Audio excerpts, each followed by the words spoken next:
Hello, everybody. If it's Wednesday, it's Warhammer, and that means it's time for another episode of Warhammer Weekly. Joining me this week, it's my own necromancer trying to summon me back and restore some wounds. It's Tom. How you doing, Tom? Hello, friends. Also joining us, the one, the only, certainly a vampire lord on Terrorgeist, or perhaps on Abyssal Terror. Could be as we don't know. We don't know. Could be a zombie dragon, but it's Nick Fenske. How you doing, Nick? Doing great, Vince. Thanks for having me. Sir, it is a pleasure to have you back on the show. We're glad to have you on. And tonight we are going to be talking about competitive death. Your segment. Yes. Death. Wait, what's that? Exactly. Yes. A missing alliance in the top tables of recent SCGT, as we'll talk about when we get to that part of the news. We're going to talk about how you build can there be a competitive death force? So wait, that still a thing? Death. What is it? Are you talking about Tomb Kings? Oh my God. Stop it with your early sarcasm. This isn't the time. It's for later. This is just a setup period, Tom. This isn't the jokes. The jokes are later. All right. So, at any rate, that's what we're talking about tonight, right? No, we're not talking about Tomb Kings. No TK. This is a TK-less death discussion. Wet, dead only. Dry dead need not apply. Get out of here. All right. So, but let's start with the news, as always. So, Tommy, what do we got, buddy? We do those news shows stuff, don't we? Okay. So this week, the big news is, in my opinion at least, the big news was we have a new White Dwarf mini coming. That's the thing. I found out on Monday, and I broke it on Twitter from a distributor that had reached out to me and leaked some info. Dude, we have a new White Dwarf coming. 40th anniversary, and the image is leaked. Vince, do you have that image? Yeah, I can bring it up. Keep talking for a second. And originally, I thought that, man, this is going to be a Caradron Overlord 40th anniversary. They waited. They did the Grombrindel, the White Dwarf Slayer, and then they released that one, and they're like, okay, they're going to surprise us. They waited for the KO release. They drop it, and it's a Space Marine. So you're saying he is a KO win then? Well, no, it's a squat. It's a straight out squat. It is full on power armor. It has the little cake on the backpack though. So there he is. Yeah. So yeah, he goes on pre-sale that's what that this weekend. Background, as far as I know. Pre-commandy. I assume that means pre-sale on the 29th of April, and disposable, I assume, means for sale. You deduced correctly. Okay. Yay. Context clues. Context. Yeah, I'm critical at the same time. I'm totally gonna dit this dude, and I'm gonna paint him up like my KO. Totally, man. This guy would totally fit. I saw a couple people commenting that they're gonna make him like an admiral for their overlords, and heck yeah, man. I'm gonna slap a sky pike in that offhand and call it a day. Yeah, this dude's sweet. He looks cool. He looks really happy, like the happiest I've ever seen. Doesn't he though? It's just a proxy for GW. They're like, woo! Sigmar's selling. It's just celebration. Yeah, they're people are excited about 40K change, which we'll talk about in a minute. Yep. It's a happy time. This dude's celebrating. He's getting his drink on. Little goblin in the background hiding in the cake. Love that. Yeah, I mean, and that's a great segue. This people so I expected more people losing their damn minds with the 40K release information. We're segueing to that. Should I leave? We are. No, you can leave him. That's fine. Because I expected more people, and this guy is symptomatic of how people have responded. A lot of people have been like, woo! I mean, we don't have any army burning yet. And I mean, sure, a lot of people have went and you can see this, the vitriol in some places on the internet, but that's the internet.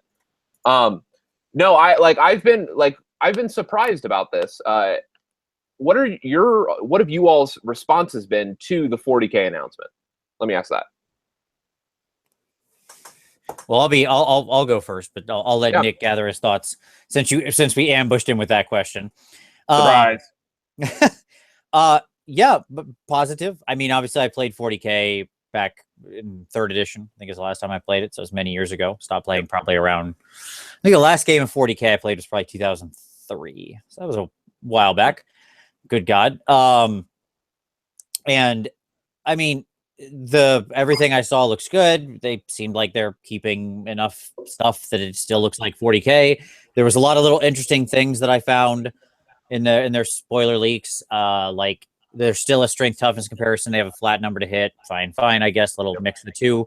I thought the mix of 2 different kinds of points, like a simplified points for sort of looser play, like approximation points, and then like very exacting points where you can get down into the nitty gritty of how you equip people and stuff like that. I thought was actually really good. That was the biggest thing I liked, because I would never use those more detailed points. I would just always use the approximation thing. I'm way too lazy. That's what AOS is. Yeah, exactly. And I'm super happy with it. I'm like, that's fine. That's all I need. Like, I don't need to get any more detailed. Can I point something out? Sure. I was watching the feed today, the first game, and they had the lists for the players for the first on the Warhammer TV today. Yep. And for the AOS game, for the Chaos player, 2 of their lists, they like deployed troops in unusual numbers, like 14 Carrick Acolytes and 12 Chaos Warriors, and they had like appropriately scaled points for those units. Like they had like 190 some points for those Carrick Acolytes, and like a scaled up like 212 for the Chaos Warriors or something like that. It was really fascinating. Like, I don't know if it was an Easter egg, I don't know what it was, but they deployed in those, and they had actually like modified point values next to those. So I don't know. GHB2 is right around the corner. Could this be a glimpse into our potential future? I'll let Nick give a guess. Nick, would you like to plant a flag in the sand and make a guess on that? About the secret numbers revealed on the game? Yeah. Was it indicative of a shift in the game? Will we get exacting points where we can get down to the model in GHB2 instead of having, buying in minimum blocks? I'll say that I hope not. I like the minimum blocks. I think like having the, 11 guys or 13 guys or blah, blah, blah, like the min-maxing thing, I think that kind of, I don't want to say detracts, but you can say the simplistic organization of the game as it stands now, like how easy it is to put a cool force together and get going. It's an easier system now. And I think to add that isn't going to add much unless you're looking to appease like min-maxers, because 1 or 2 guys in a unit here or there, I mean, you figure it out. Yep. I completely agree. And I will say it detracts. I think it does. I think on net, it's worse for the game. And I would hope that they don't do that. I like in 40K, there's a purpose to it, because weapons really matter, and how you're equipping your units with like these various selections down to like how your various characters are equipped has been a long tradition in the game, right? You mean like fantasy? No, I don't, because it was always nonsense. Like in fantasy, the difference between a halberd and a spear and all this was always garbage. The difference, like, that's not that different. And it didn't need to be as different as it was. And it was enforced difference to justify the fact that there were points. It was the wrong way around. A guy carrying a las cannon is a lot different than a guy carrying a las gun. A guy carrying a sword and pistol is not that different from a guy carrying a sword. Okay? Like, there's a representational quality that can be lost here in 40K that I think is actually an essential element of the game, whereas I don't think it ever was for fantasy. Okay. So I think that I hope it was just something they did because it was part of the narrative game and they were trying to make points work. There you go. That's my hope. I don't want to see that level of points. Sure. Stuff. There you go. So yes, lots of other 40K details. I'm sure if you dig around, you can find out more about some of the changes that are coming to 40K. Well, I want to touch on a couple things. One, they're spoiling a thing a day. Did you see that? Yep. Like, that's the pace here. So how long is that going to last? That release cannot be that far away because they've mentioned it's like a 12-ish pages of rules, right? Of core rules. They didn't say 12 exactly, but Pete said something like 12-ish. Yeah. My guess is because there's like, who knows? I don't know. Maybe there's there could be like a table, or they don't know exactly how they're formatting it in the final PDF or whatever, or maybe in different formats, it's slightly different length. Yep.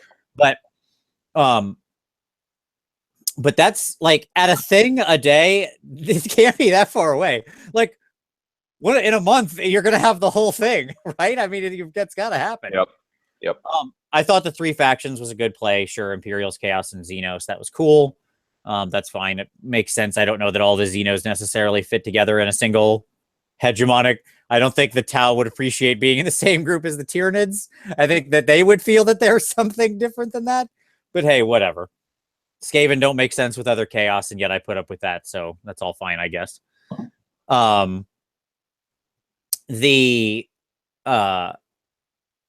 think that on the whole, here's what I'll say. They talking about supporting all the armies, good. Giving people 8 weeks of credit for codices they bought was pretty awesome. Like, you can get a credit if you bought a codice for the last 8 weeks, which is pretty sweet. That's pretty great.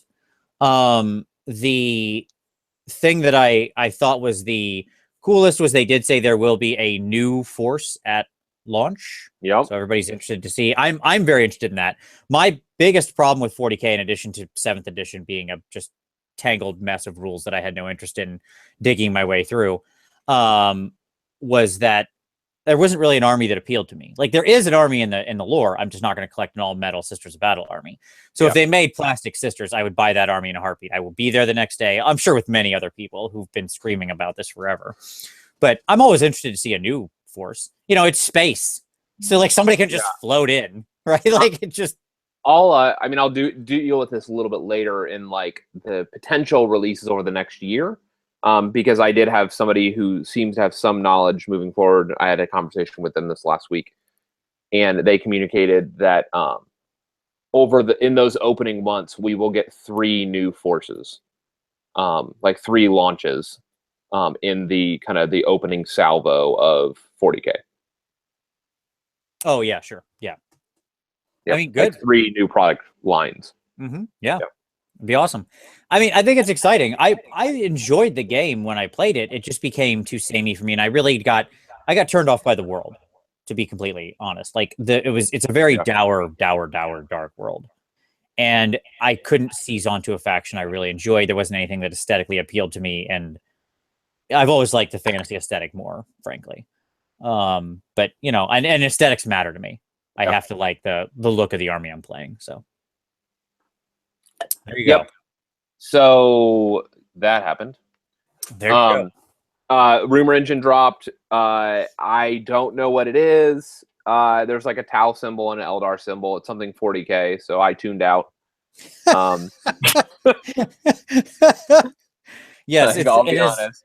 The lower symbol is the Tau symbol of, like, I don't remember, Tar Vadash or something like that, and the Eldar symbol is like one of the Aeneid symbols. So it's like the Farseer. It's the Farseer rune, one of the classic Farseer runes. Awesome. There were guesses it's the Xenos book, like one of the Xenos books, because having Tau and Eldar on there, it could be like a portion of the cover of one of the Xenos books. Oh, that makes sense. What was that, Nick? Yeah, sounds like the Xenos thing. Yeah, exactly. I mean, okay, cool, man. Like, I don't know what else. Like, yep. Even if that's what it is, let's say we're 100% right. I'm still underwhelmed by that rumor engine, right? Because it's like, we already knew you're going to do a book for that. It's not just show us the whole cover at that point, right? Like, what is the possible interesting world that comes out of that, right? Like, it was the book. Okay. So whatever. Maybe they'll surprise me. Maybe it will be something totally crazy. But again, it was a combination of obvious and unhelpful. That just like this. Sure. This was a rumor engine that I just looked at and was like, all right, whatever you like, man. Yep. Blood Bowl this week released some new figures from Forge World. We got some nice Skaven. Yeah, man. The Slayer. I think that was an All-Star, maybe. that Yeah, right? I think he was. Yeah, I think he was the all-star. Yeah. This And yeah, it looks good. Like there's some potential Ashen conversions baked into the Skaven. Like I'm down. Like I'm not a Blood Bowl player, but yeah, well, I'm always on the hunt for better Eshin models, because they're like the last surviving monkey rats from the 90s, right? And and the new rats that they released from Forge World, I thought were pretty great. Some of them, they're like very dynamically posed. Did you see them, Nick, at all? I haven't seen the new ones, but the old ones, the old Eshin ones from the 90s look like extras from Teenage Mutant Ninja Turtles. Yes, Yeah. they do. It's Yep. very accurate. Yeah, the new Skaven were pretty solid. Like here, I'll actually share up because I have the pictures right here. Sure. So I think they're pretty cool, and I do think they would be, like if you're looking for gutter runner or night runner replacements or stuff like that, I think they could be pretty cool. Like this guy especially. I think this dude's pretty great. Look at that dude. Tell me that guy doesn't have great little night runner written all over him. Look at his little dynamic pose. Yeah, a little Heisman pose there. He is, yeah, exactly. So he could easily, like, you snip off the foot, give him some claws, some longer claws, and put him like leaping in the air. Okay. Like lift him up and tilt him a little bit, as if he's like coming down on someone with his claws out. Okay. And it would look really sweet. Like Batman. Yeah, like Batman. No, he's Dark Claw, the Wolverine Batman 90s amalgam comics. Yes, he is. There you go. Or this dude. I thought this dude was the other standout. I really liked him too. The very like forward running pose, right? Yep. So. Yep. Yeah, and then the other guy could be like, I mean, I guess these are Eshin, but I would say you could be carrying a bomb instead of a football. Oh, sure. Yeah, you could get rid of the bomb or the football out of his hands. But I do like this guy was rather interesting as a heavy armored dude, right? Because he looks more like a storm vermin or something like that. Cool storm vermin champion, or even like a little conversion. He'd make a good warlord, I thought. Yep. Yeah, those guys are super sweet. Yeah. That's what I'm saying. I was very happy with them. And then Mr. Muscle-bound dwarf up here. Here's this dude. There you go. Dude is ripped. He is ripped. His muscles have muscles. He kind of looks like he's wearing a diaper, though. Yeah, he does. Like his beard is part of a diaper. And it may be made out of his hair. I'm not sure. he's wearing a beard diaper. Yes, that is a distinct possibility with that sculpt. Absolutely. All right. So there we go. Cool. Yeah, that's those guys. Yep. And then other news. The South Coast GT was this last weekend. Chaos showed up. They did indeed. Yep. Like, I don't know, like 6 of the players, maybe a number of the top 10 were Chaos. Mini mixed Chaos, mini mono Zinj. We had a one Corn Terry Pike, I think. I mean, do you want the final? Do you want the exact final count? Yeah. Okay. Yeah. So out of the top 10, okay, you had 6 Chaos players, being at number 1, 2, 5, 6, 9, and 10. Yep. Okay. Yep. You had 2 Destruction players, number 3 and number 7. Yep. And you had 2 Order players. Right. So that's the last 2, being number 4 and number 8. Yep. So, I mean, Chaos and Destruction clearly both did pretty well, right? And the number 3 Destruction was a mixed Beast Claw. Yeah, it was like a mixed Beast Claw list. Yes. Yep. Something new and different. Well, I mean, it didn't run all 4, right, or something like that. Sure. Yeah. No, it did run like a 3, and then I think heavy. Oh, it ran a Cunning Ruck. That's what it was. It didn't run the Stonehorn. That's what it was. It did not. It had 2 Frost Lords. 2 Frost Lords. And then, yes, a Cunning Ruck. Yep. It was only 2 Frost. I thought it was 3 Frost Lords. So I thought it was 3 Snowball Healy guys, but with no Stonehorn. Nope. 2. Dose. And then what was the third one? It was 2 Frost Lords, a Savage Big Boss, a Tyrant, and a Grot Shaman. That was, and then everything else was just Savage Orcs. Interesting. I thought there were 3 in there. I guess there were only 2. Interesting. Okay. There you go. Yep. I was happy to see that Moon Clan Grot Shaman showing up after we talked about him, like, 2 weeks back on the show or whatever. Great for 60 points. Yeah. Exactly. Like, dude is a steal for 60 points.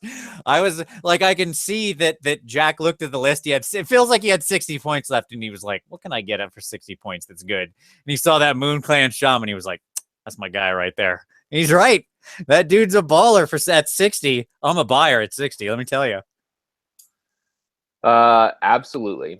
This week we also had confirmed that there will indeed be 4 rounds of Quadrant Overlord releases. We'll have 4 full weeks of KO. That's so crazy. Yeah, that's stretched out that far. Yeah, and it's what's interesting to me was watching the feed. They were playing with the Studio Army today, and looking at the Endrin riggers, which are those little balloon dwarfs. I'm pretty sure they're on 25 mil bases. What did you see them next to that made you think this? A chariot. Okay. And they were what really kind of tiny. Like it was what a kind of chariot? Chaos chariot, just the normal chaos chariot with horses, which is only a really big base. Maybe. I mean, I felt like I could easily get 4 bases in the width of them, like across the width. Which I think is it on a 120 or is it on a 1? A chaos chariot's on a 120 by 90. So, I mean, it could have been 32s, but again, it looked like those bases were really small, which again, returns me to one of the questions I asked. Like, I wonder what these guys are going to be priced at. So even if you have like 3, these are units of 3 on a 32 mil base. I really feel like it can't be smaller than 32, but sure. That's fine. Let's imagine that they're on 32 mil bases. Okay. Are these guys more than Skyfires at 35 for 3? No, they're probably the same price, right? I mean, one would think. I'm guessing. Yeah. Yeah. So I'm guessing either 35 for 3 or maybe 6 for 60, like prosecutors. They could do the big block, like they do the with prosecutor box was 6 for 60, which would give people like 3 of each or 6 of one. Sure. So makes sense. So Nick, what is your feeling on KO in general? Do you like this new faction of dwarves? I love the looks of them. I think they're super sweet. I like everything about them. When I look at them, I haven't looked at enough stuff to know like their rules about all their war scrolls and their units. Sure. But I mean, it all sounds cool, and I love the range. I think it's a great addition to the realms. I will openly admit that I have spent like the last week trying to find some excuse to buy one of those stupid boats and fit it into an army. Like, not as a conversion.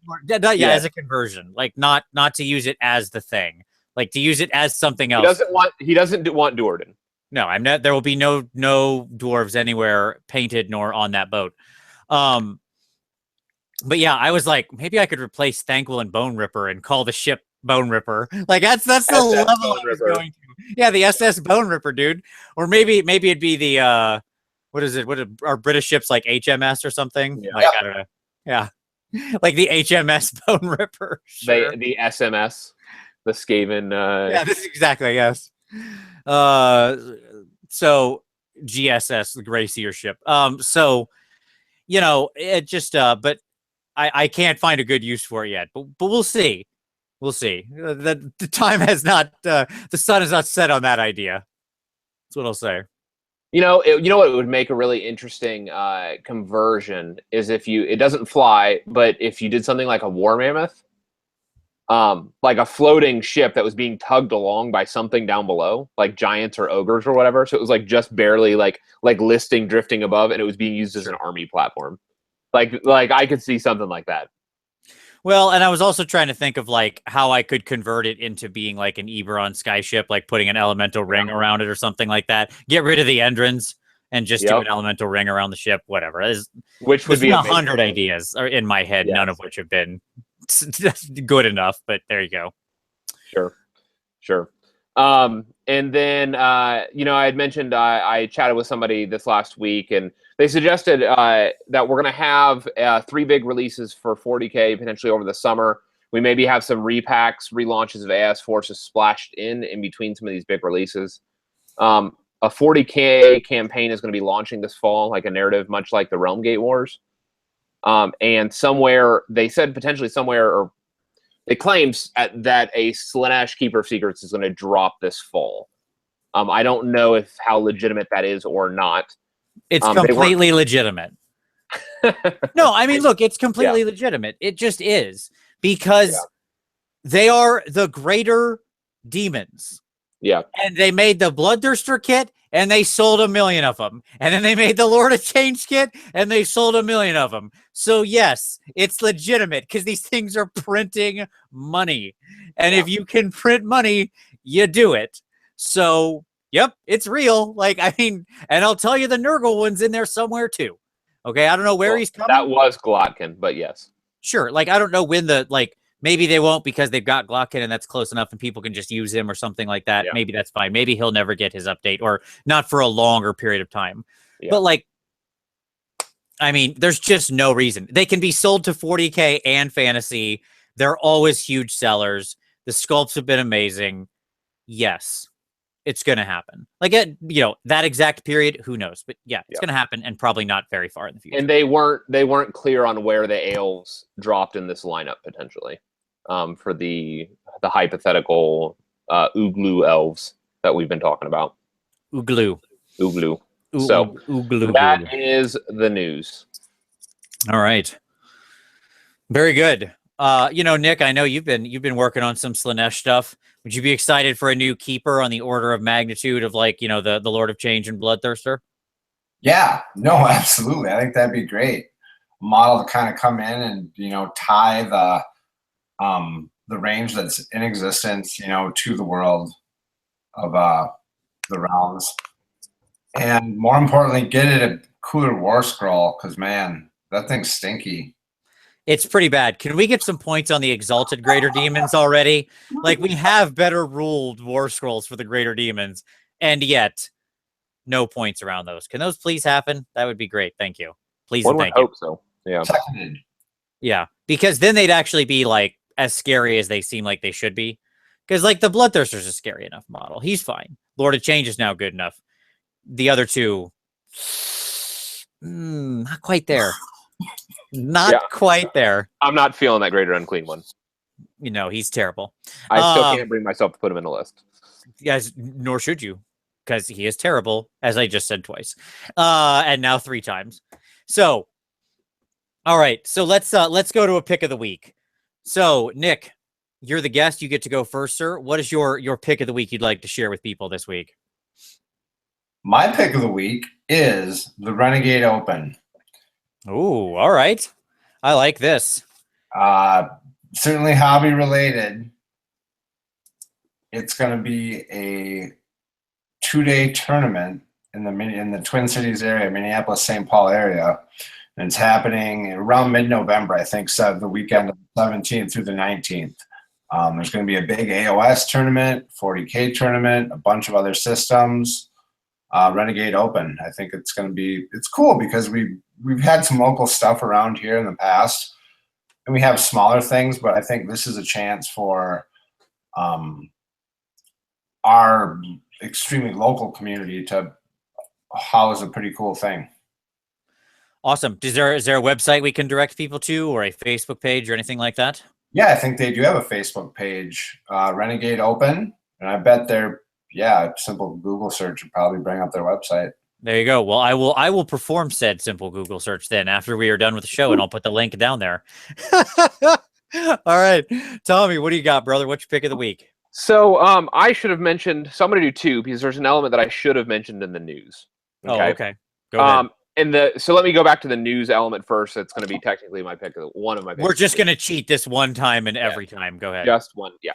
And that is so next week, the new GW price fixing goes into effect. Oh, you don't know what this is. Yeah, the web stuff. Well, no. This, like, they updated their sales contract across the board. For local stores, like, if you are selling GW product, this is your new sales contract. So it's been made a big deal because what it did was it opened up online price carts. Mm-hmm. But for all sellers, whether local or online, their discounts are now fixed at 15%. They can't sell under retail 85%. They can't offer anywhere that says like there's a bunch of restrictions. I was talking to a distributor about this. There's a bunch of restrictions on how this gets interpreted, but basically, it's like it sounds like it's local stores, online retailers, everybody. There's no way that they can offer under 85% retail. So if you have a local store, this is probably going to impact you. It's not just for people buying online. If you have a local store that was regularly giving 80% off, technically they're not supposed to be able to do that anymore. And so I say this to say, you need to go buy what you need to buy in the next week. If you want it at these higher percentages. Higher percentage. That's right. Assuming you're lucky enough to have a store that does discount deeper than that. Yes. Which everybody does. Yes. And so then on my pick is that was the news item. My pick is going to be, I'm going to direct y'all to Mini Stomp. Mini Stomp, we'll have the link down below. Mini Stomp, I order minis through Mini Stomp. The individual is a landmine, as his handle is on Twitter, is a wonderful resource. He offers, at least right now, everything at 70% retail. Just blanket across the board, 70% retail. And so it's better than almost any, let me say that's better than any like brick and mortar that I've ever found. And most of the online order options like War Store or even Frontline. So I would direct y'all to Mini Stomp. Yeah. So yeah, I've used them before too, and he's a super cool dude. I've won he runs little contests on Twitter, and he was at Adepticon running raffle and stuff. I won like a big Iron Jaws army for being able to wah super loud. It was pretty sweet. Nice. That is awesome. That is the contest I chose not to participate in. Tom is far too dignified for that. I am. Like, I looked at it and I'm like, I can't do this. I'm not going to win this. Like, nope. I give up. Like, it's not me. You're too quiet of a person. Absolutely. I can see. That's when we think Tom, I think reserved. Yes. Introspective. Yes, absolutely. So that's my pick. Very nice. No, that's a good pick. For mine, I would like to say also this last weekend, the other thing that happened was Salute, which is a big show convention, whatever you want to say, over in the UK. And the Terrain Tutor was there, and Mel did an awesome video recording all of the various cool kit bash terrain and stuff that was on all the tables there. Nice. And he kind of walks you through everything and talks about them in the video. If you love terrain or love awesome boards or for all types of games, like obviously Mel plays and makes terrain for everything. So you get to see a whole bunch of boards in great detail. And toward the end of the video, he stops on one I had been following the creation of on Twitter, which was freaking awesome. And I loved seeing it in the video. It's the big Roman Pantheon with sort of the yeah, exactly. Yep. The verdigreed columns and stuff. He shows you that whole board real up close. And it looked as amazing as it did in the little pictures on Twitter. Nice. So, it's a super fantastic video. Mel's obviously a good dude. He has a deep love of the terrain. So he really walks around and shows you all the coolest tables. And it's very inspiring for your own tables, terrain, and all that kind of stuff. So I'll link you to his video. Check it out. It's definitely worth a watch. The only downside is you have to actually kind of watch it. I just mean that oftentimes the videos I watch when I'm hobbying, I'm not looking directly at them. This one's actually worth watching, looking directly at it. All right. So with that said, let's turn to some hobby time. Nick, what are you working on, buddy? What's on your table? Oh, hobby time. I got always multiple projects going at once. Presently, I got the Slanesh project for AOS. That's in the assembly stage. Tedious. The tedious assembly and mold scraping phase, certainly. Yep. I got some stuff for some other systems going on, too. I got some World War II miniatures going on. 40K, I just started kind of just with the rumors about, like, I'm not a regular 40K player, but I have a army and have played in a couple little small friendly-ish type events around here. That's how I like to play it. I started like digging around my stuff for that kind of in anticipation of the 40K release. I mean, it's fun. I think it definitely needs it. So I'm just, even my Slanesh I can use in 40K, obviously, which is kind of the extra bonus, of course. Yeah, lots of stuff. It's great. Awesome. I will be very much looking forward to see how you progress with the Slanesh Force. I always love to see more devotees of the Dark Princess coming to the world. So I'll be watching that closely, man. Make sure you be sharing. I'm sure you're going to share all that stuff on Twitter. So I look forward to it. Yeah, for sure.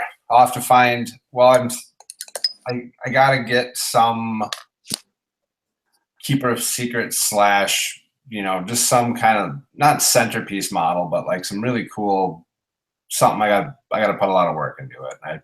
I haven't conceptualized it yet. Sure. The Keeper's a good one. I finished up, obviously, my second Keeper last week, converted out of the Pleasure Demon.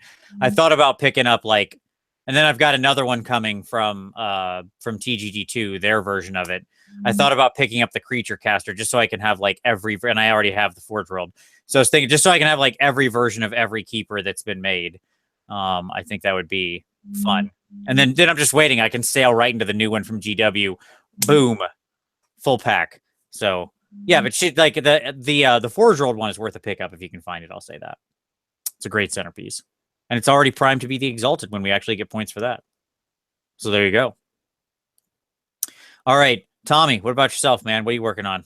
Well, I decided to work on my proof of concept for my Caradron Overlord. So while I'm waiting on my big order to come in, which it's going to be pretty silly.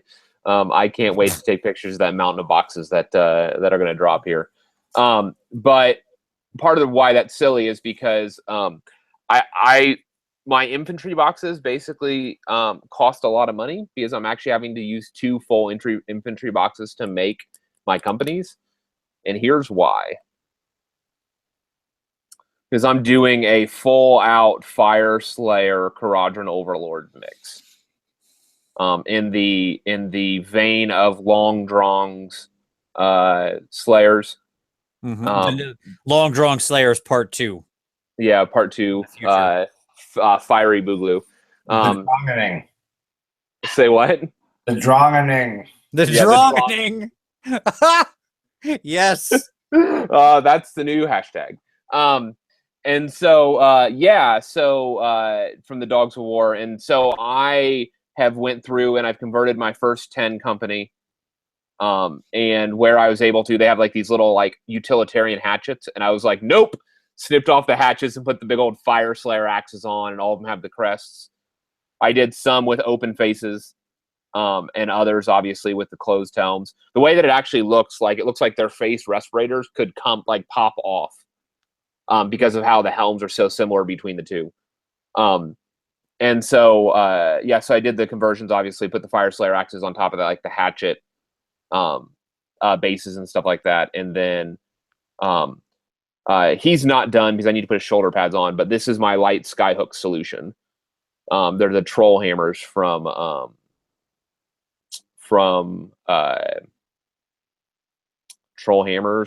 the Iron Drakes kit. And I had to laugh because the iconography on the helms from the Fire Slayers matches with the dragon iconography on the Iron Drake stuff as well. So it ended up coming out really nice. I was really, really happy with it.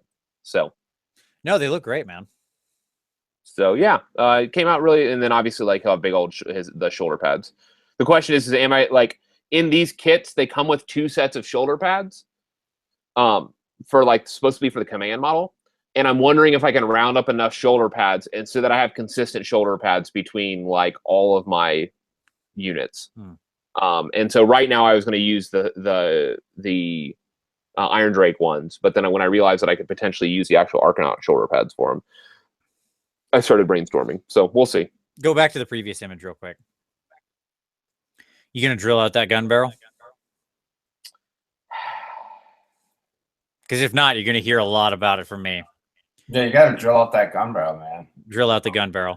You've got guns. You have to drill out gun barrels. Drill it out. I hate you guys. That's hey, look, I'm just I'm doing. You didn't prime them yet or anything. I caught you at the right time. No, this is primed. Well, okay, still drill out the gun barrel. I hate you. Okay. How is that primed? Yeah, this is the German gray, with a dusting of like a light gray. Okay. Well, So- still drill out the gun barrel. Yep. There you go. We'll see. Okay. Not Anyways. we'll see. Do it. Do Maybe. it. Oh my god. You get your pin vise out and do the necessary. When you get guys with guns, this is what you got to do. There you go. All right. Okay. I was told last week that when I do my hobby time, instead of holding up the mini, which is what I'm doing, this is what I'm working on. This is Saint Dolores or whatever from TGG2 with some slight conversion. She's basically done. We just have to finish up a couple little things on her base. But I was told I should share a photo. So, okay. There you go. That's what she looks like. This was a very frustrating figure. Like a highly frustrating figure. I many times in the middle of this was just about ready to throw her in the trash. Let me just say that I was like an inch away a couple times. Because in the end, she's such a nice mini in drawing and so terrible in the way, in like how she actually plays out. You're saying from her sculpting? Yeah. Is that all hair? No, she's wearing like a mask. Like she has a cloth. She's naked and she has like this cloth on the top of her. Right. So it's like covering her face and her chest area and like her back, but that's all just like a robe that's going behind her that she's floating on. It's weird. Yeah, she's just exactly. She's a weird model, and in the actual normal. So here's what killed it. And can you see this like slight dent right here that I didn't quite perfectly fix? Yeah. Okay, so in the normal model, she has knives sticking into her all over the place. Yep. Okay. And so I didn't like that because I thought that looked stupid. And so I got rid of the knives, but then there's all these holes. So I had to putty over all the holes and sand them down and smooth them out. And for the most part, it's pretty good. There's a couple little tiny places that wasn't perfect. And I was like, meh, whatever, that's close enough. But the problem with it is that she just has this weird, like, this weird pose to her. She's still like curled up in this weird like half hunch, and she has dinky arms. Yeah, these are not her normal arms. These are from the high elf kits, because her normal arms are so dinky they wouldn't reach her waist if she stood straight up. She has like little tiny T-Rex arms, like little baby arms. Is she chained to the ground and she's rising? Is that? She's like floating. The chain stops right here. That's actually the end of the chain. Oh, so yeah, it's weird. Yeah, it's, I mean, a cool concept, just the execution is a bit lacking. So, what's up with the thing on her head? It's like her halo or whatever, I guess, is what it's meant to be. Yep. Like an old school style halo. So seems oriented strange. I mean, maybe it's just the angle of the photo you have there, but it is angled slightly off of her head. Yes. Because she's looking like slightly this way. But then her face, the face underneath the mask, like I wanted to have the perception of like that you can kind of see the skin through the thing, right? So it's just lightly tinted, the flesh tone. And the problem is that if you actually highlight the face as it shows through, it looks like a guy.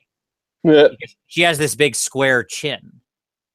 Okay, so her jawline is like this, underneath that robe, because they didn't have to craft like a normal female face. Maybe that's her secret.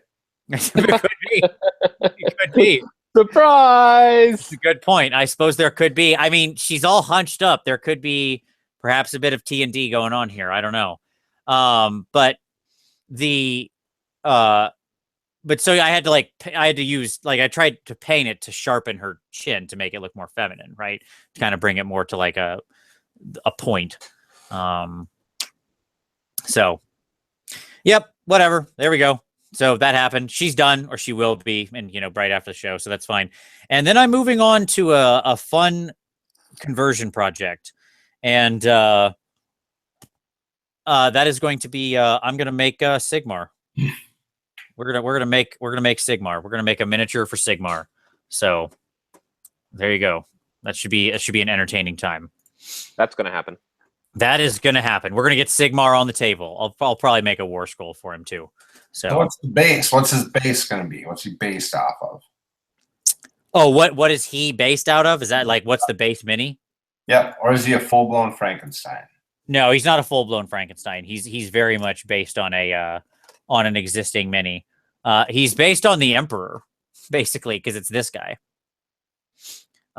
Who is a sort of a somewhat knockoff of the Emperor. So yeah, there's the base of him.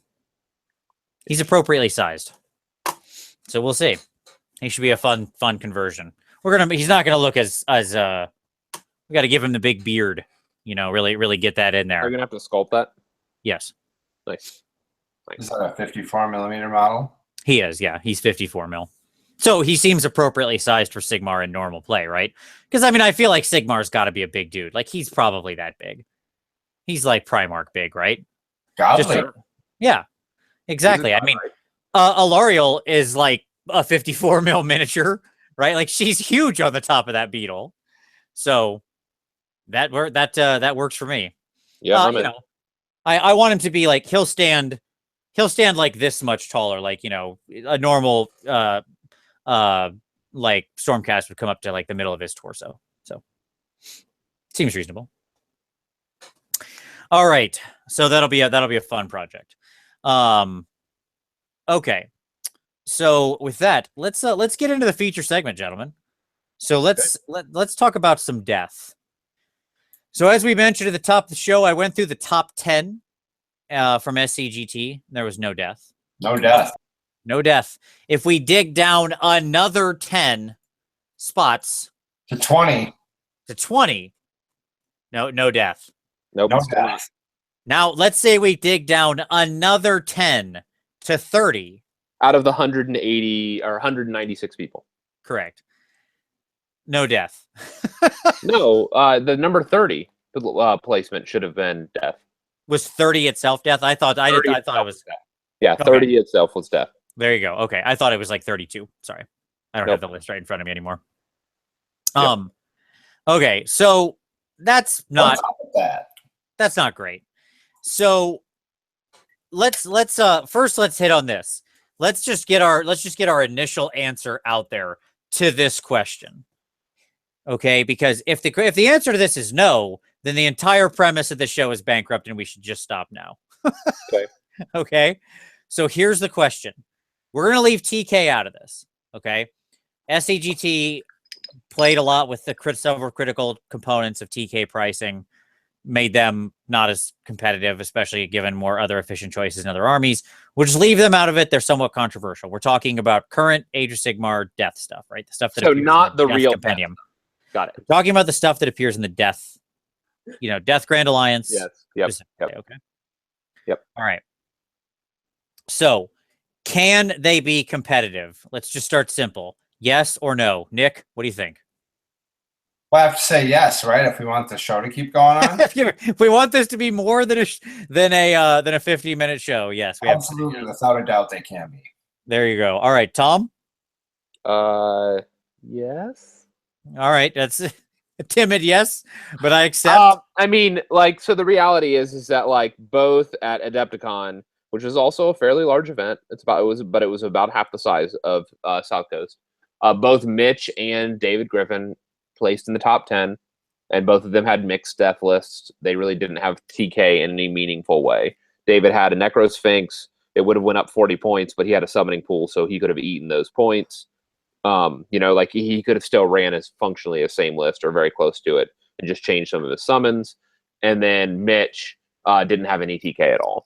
So, I think it is still competitive, maybe, Now, what I would say is that the meta has evolved between Adepticon and South Coast, because now, like, a lot more people have their disciples armies done. Sure. And I would like to call out something that was in the comments. Mentioned that it's worth noting that a Death Army with Nagash on Twitch almost beat the 27 Skyfire that almost won it. It came down to the last roll. So, that is worth noting. I think it's interesting that because I think the 27 Skyfire list ended up taking, it was up there, but I don't remember where it came in. Where did it end up at? I don't know. It was fairly high, though. I thought it was in the top 10. I do know that Nagash list, that list that placed 30th was piloted by Nagash. Gotcha. It might have been. It was a Nagash list. I think it was either 5 or 6. Oh, that okay. That was the number 5 or number 6 was the 27 Skyfire list. So got it. I think so, because the number 1 had 15 and the number 2 had like 6. Got it. So, so the answer is yes. We can keep doing the show.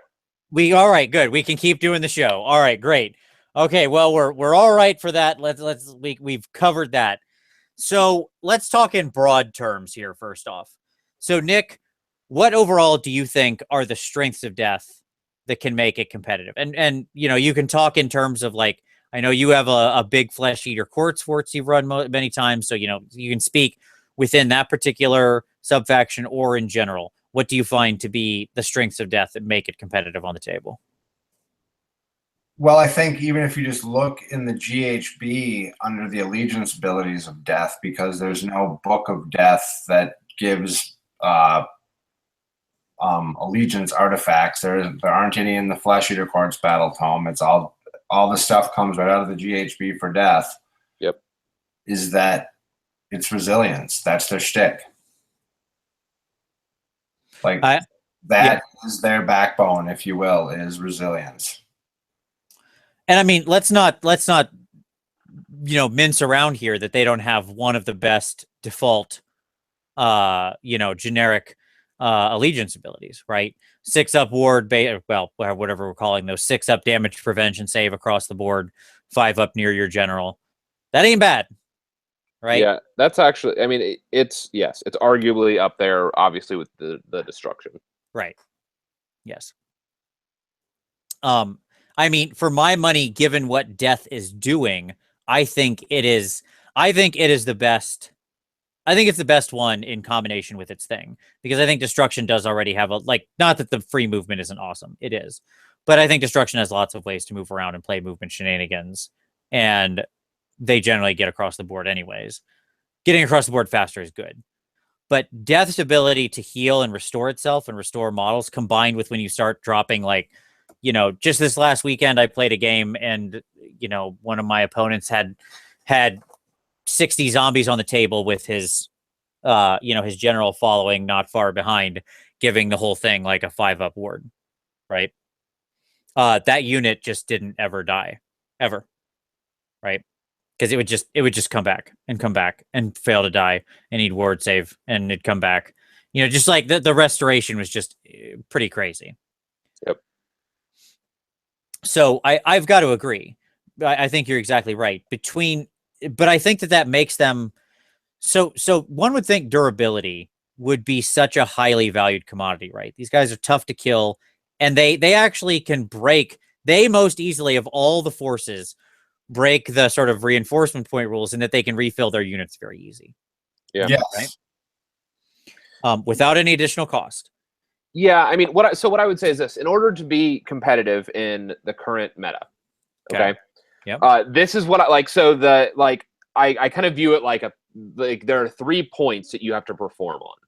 Okay, one of those points is durability, and this is going to include ability to restore models, to heal wounds, to shrug off damage from ward saves. Technically, really high rerollable saves would fit into this, although that's a weaker form of durability. And then you have mortal wound or reliable damage output. Mortal wounds are obviously the easiest go-to for this, because if you can generate mortal wounds, that's a reliable damage output in this game. But anything with high rend, the ability to be punchy and to do damage, to targeted, focused, project power when you need it. Okay. And then the third one is mobility. You need to have some movement shenanigans. You need to have some ability to rapidly increase movement to get troops where they need to be. Okay, and a good list at a good list or competitive list will do all three of these. It will play in all three of these games to varying degrees. Some are going to do some of these things better than others, but all three will be playing in this list. And I think part of what ends up happening for Death is that what this means is that if they want mobility, they have to run a Vampire Lord on Terrorgeist, or I'm not on Terrorgeist, a Vampire Lord on Abyssal Terror, or Cetra. Like, that's how Death gets mobility. And so most of those highly competitive lists will often have the Vampire Lord on Abyssal Terror. V-Lot. The V-Lot, exactly. Durability they have in spades, and so that's not as much of an issue with this faction. Other than the fact that they're really incentivized to not go with named characters. And then, by the way, the other durability thing that they have that they can do probably more easily than the other forces, stack penalties to hit. Between the Cursed Book, Nephrata, and the Mourning, they can stack a sizable number of penalties to hit, which obviously increases their survivability, significantly. And then I would put my finger on that as the single most defensive thing you can do in the game. Yes, because then only people who can auto mortal wound or don't need hit rolls get around that, right? You can kneecap units. Neg 2 to hit is almost unrecoverable crippling penalty for offensive units that rely on attack rolls. Yes, what I would say is that ranged units can just blow things down before they get to them. Strong enough ranged units will be able to remove those threats. Sure. And so if you can get those combos, yes. But if you can't, if they see any of those coming, then you're going to be in trouble. And they have an ability to counter it. And so you need some of these things. And so what this ends up doing for Death is it really pigeonholes them into certain units. If they want to compete, you're going to see a smattering of almost all the same things on the highest level most of the time. You're normally going to see the V-Loat. You're normally going to see, if it's not a Tomb King Cetra army, you're going to see a V-Loat. You're going to see oftentimes a Mortis engine for the D3 bomb, the D3 bomb heal. And they also, do they get a damage? No, they don't get a dice modifier. That's the coming through. You'll often see Blood Knights, because the Blood Knights can bring the heat, and they're survivable. You'll see high durable, and as far as just good old fashioned mobility goes, pretty decent, right? Yeah. And then the Vampire Lord on Zombie Dragon, who is one of the perfect models for this type of thing, because he has a high mobility. He's punchy. He has high survivability. He's generic, so he can project the aura. And he's a big model, so he has a big base to project that aura off of. So so this is why you end up seeing a very similar suite of models in the competitive. All right, so let's talk about it. Let's get into it. Let's talk about what's our best stuff. So let's start out with our leaders, right? So Nick, you got a couple choices. Who are your standout leaders across the Death Grand Alliance that you think are distinguished and good competitive choices in the leader category? Well, I think Vampire Lord on Zombie Dragon is pretty money. We just talked about him. And sure. He covers all those bases. He covers all those bases. Not only is he difficult to kill, but he's got the chalice of blood drinking. So once a game, he can heal D6 wounds in addition to any other things he's got going on. Abhorrent Ghoul King on Terrorgeist is another one of my faves. I wish the Terrorgeist had another attack die in there somewhere, because it's just not. The Zombie Dragon's way killier than the Terrorgeist, but I like the spell that comes with the Ghoul King on Terrorgeist. Kind of adds another bit to that resiliency bit, and he can deal out some decent damage. As far as units, or are we still just talking about leaders? We'll stick to leaders first off. Then we'll jump into units. So here's my question. You mentioned the guy on Terrorgeist, right? Your Ghoul King on Terrorgeist. Okay, there are 2 Terrorgeists, right, floating around. Still there in the scrolls.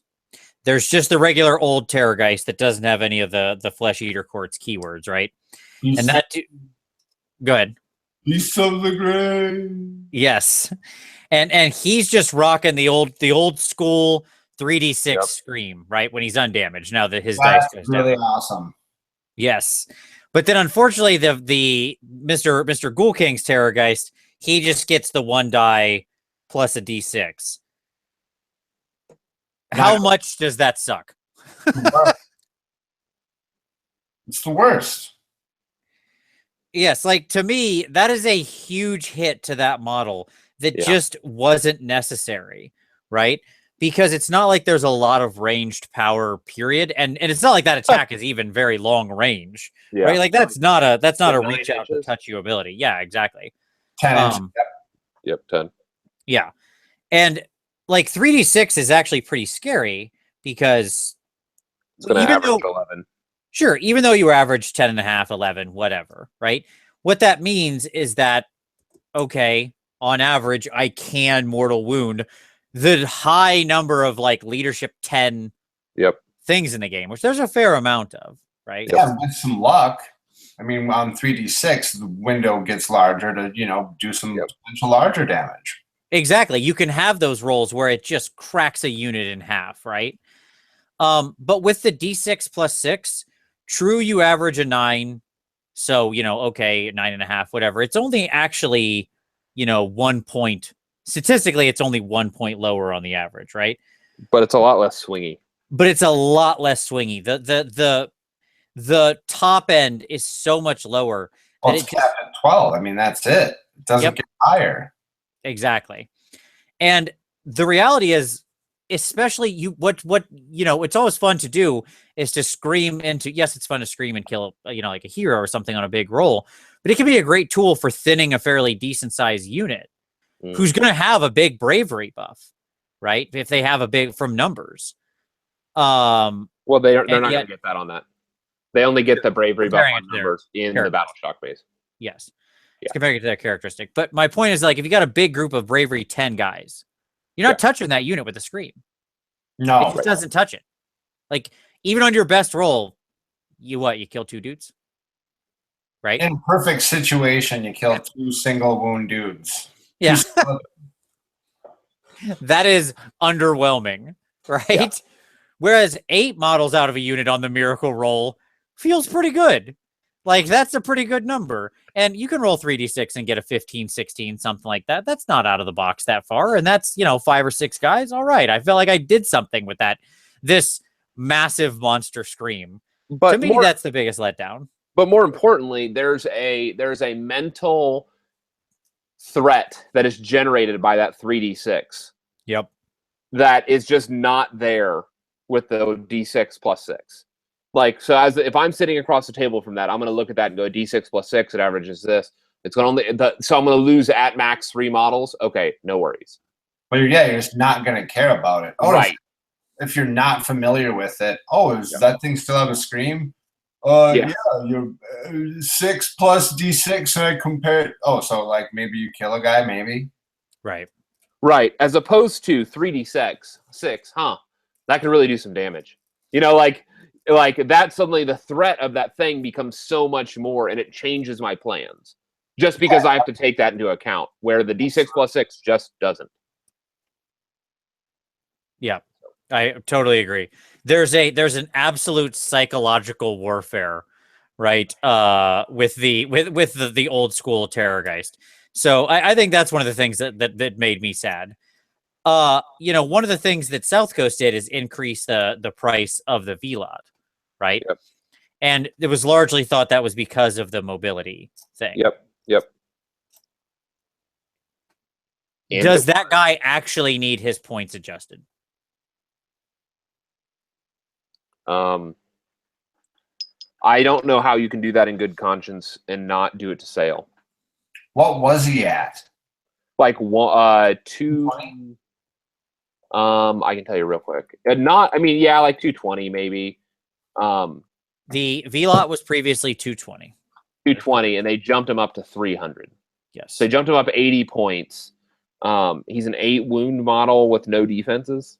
No, I think he was. I think if you want to pay the 220 points to get that ability, I mean that's the ticket to ride there. I think upping his points, because the model itself doesn't really contribute much aside from its ability. Right. Like it's 8 wounds with a garbage save and little damage output. I mean, without its command ability, it's shelved permanently. Yeah. I mean, he's not doing a lot. That's the point. And I don't know. I had a really hard time with them hitting him so hard with that penalty. And to run an event where you're going to dock one faction's movement tool, but not all of them, that's pretty, I don't know. That sucks. That's, exactly. You look at the V-Lot. So let's talk him out of a 220, right? You're exactly right. He's an 8 wound model, 4-up save, 12-inch base move. That movement doubling thing for him is a spell, right? Yeah, that you can fail or counter as Tzeentch. Correct. It could be unbound. He could fail to cast it. Now, given it's only on a 5, but I've rolled 2d6 and not gotten a 5 more than a few times. Oh yeah. There's a lot of Mystic Shields I've left on the table. Well, sure, we'll just say that. Sure. Failed there. Yes, the history of Magic for myself is a long history of failed Arcane Bolts and Mystic Shields that should have been simple 5s and 6s, right? So that's and yes, and that's even if you do make it, it's not that it couldn't be unbound. So let's talk. There's that, right? Now, punchiness wise, he's okay, right? He okay is the best thing I can ascribe to this guy. That is to say, he's not 300 points okay. Well, that's just it, right? So what are your choices? Your choices are you got a lance, 3 attacks, 3 up, neg 1 rend, 2 damage, 3 on the charge. Or a sword, 4 attacks, 3 up, neg 1 rend, D3 damage. Yeah, so you're clearly taking the lance. There's not a choice there. You're going to take the lance. I wish you'd give him a bow, because he just doesn't seem like he should be anywhere in combat. Like he should be rock shooting people, casting the fly spell. Exactly. Like this guy is not survive. Like we put him up there into combat with more or less anything, they're going to tear him down. Yeah, right? Like a mega boss on foot is more survivable than this guy. Well, a mega boss on foot would also take this guy to the cleaners. That's what I'm saying, and that dude is like half this cost. You're saying adjusted cost. Yeah. He's not 100 points or 110 or 20 or whatever normally. Yes. Mega bosses are a little more, they come a little more expensive. 140. Yes. Yeah, so to me, I agree. Like what is good about this guy is almost solely his spell. Yes. That's why you field him. Now, I'll agree he's always going to have a 3-up save. Not the best thing in the world, not the worst thing in the world, because of course he's probably got a shield, right? So, but that's it. No mortal wound protection. No, no other ability to just like spontaneously grab all his wounds back or crap like that. And I'll also say this: like, yeah, he can heal a wound at the end of combat. Ooh-loo-loo. If he fights in combat, which we just described, is probably suicide to put him in with most anything. Can I also point something out? Sure. Like, this spell is not sail. No. Okay? No, and here's why. 1, it does not grant fly, people. Right. So this is, and 2, this is not a fixed movement. So there's only a handful of things you are ever going to cast this on. You're going to cast it on a Vampire Lord on Zombie Dragon, or some other big beastie that has a high movement. Right. Or you're going to cast it on your Blood Knights that have a high movement. That's it. Because like you're not going to cast it on skeletons. Skeletons are going to go from a 4 movement to an 8 movement. I mean, I'm not going to say you never will. You very well might, if that's the difference between you getting there and not getting there. Sure. But it's not take your unit, like sales trick is, let me take a unit that normally moves 5 and move it 18. Right? Fly. 18 yeah, flying 18. Yeah. That's a heck of a lot different than taking a unit that normally moves 5 and making it move 10. Yes. You know what I mean? Like there's and by the way, not flying movement, so they have to heave chaff and other units in the way and things like that, and stay 3 inches away from enemies and all that kind of garbage. Sale priced similarly to the Velo should be sitting around like 340 if he's scaling similarly based on utility. Yeah. Which is just like, that's mind-boggling, pricing him at that. But he may jump up to that. I don't know. We'll see. I mean, I'll tell you right now, my feeling with this guy, the real shame of this guy is that, and maybe this is part of the why he's out of favor with some people, is because he doesn't really have, like, his model's an old crappy model, right? Yep. From forgotten days of yore. But that being said, Nick, I think your picture is a converted vampire, like the little picture you have on Google when you joined, I think is a converted Vampire Lord on Abyssal Terror, right? Yeah, it was from my old VC army. It was a Vampire Lord on Winged Nightmare, I think they were. There you go. Yes. Yep. And could certainly be an Abyssal Terror, though. Absolutely. Sure. I think even I think when they first did the scrolls and the like replacement stuff in the back, I think on Winged Nightmare, said treated as the Abyssal Terror. One, to me, I don't like. I'm not going to hold GW accountable for replacing all those old crappy models. That's fine. Okay. Yep. They don't need to make a new model for everything that's old and garbage. Some things can just be left behind, and that's fine. That's life. And that's conversion. Like, let people hobby. Exactly. But my point is, don't swing the pendulum the other direction and say, like, okay, well, now because it doesn't have a model, now we have to get rid of it or minimize it. Like, no, it's fine. We can allow people to convert stuff. And Abyssal Terror is sufficiently not sort of whatever enough that there's lots of easy conversion capabilities, right? We all know what a vampire is. You take some kind of mounted vampire and you put him on something. Yeah, something scary. Yeah, some flying beastie. And you're good. One of the best conversions I've ever seen utilizes the Necropolis, not the Necropolis, that utilizes the Mortark kit. Yeah. And then puts the wings from the Morghast on the Mortark. Oh yeah, sure. The little like energy wings. The energy wing, like the bone wings with the energy trailing. Mm-hmm. And then they put the head of the bat head on there. Like the Terrorgeist bat head? The Terrorgeist bat head is, I think, or no, maybe they did the Sphinx head. They did one of them, like maybe the cat head or I think they did it was the bat head from what's his face from Manfred of the Mortark okay. bat head. Sure. Yeah. And it looked great. Like it was just a beautiful conversion. Yeah, and that's my point. Like, hey, I'm okay with it. Have some fun conversions. Seems cool to me, man. Like, I'm down with that. So, by the way, let's also say that this guy's actual command ability, like, this guy's not your general. Nope. Because his command ability is hot Chinatown garbage. Oh, yeah. Like, you makes people within this area around him roll 2 dice and take the worst one for Battle Shock. Okay. Like, it's not nothing, but it's also not something. Right? It's just, okay. Cool. No, it's like the outskirts of situational at best. Right. It has to he again has to be close to them because it's like a 6-inch bubble around him. And then they have to be something has to die.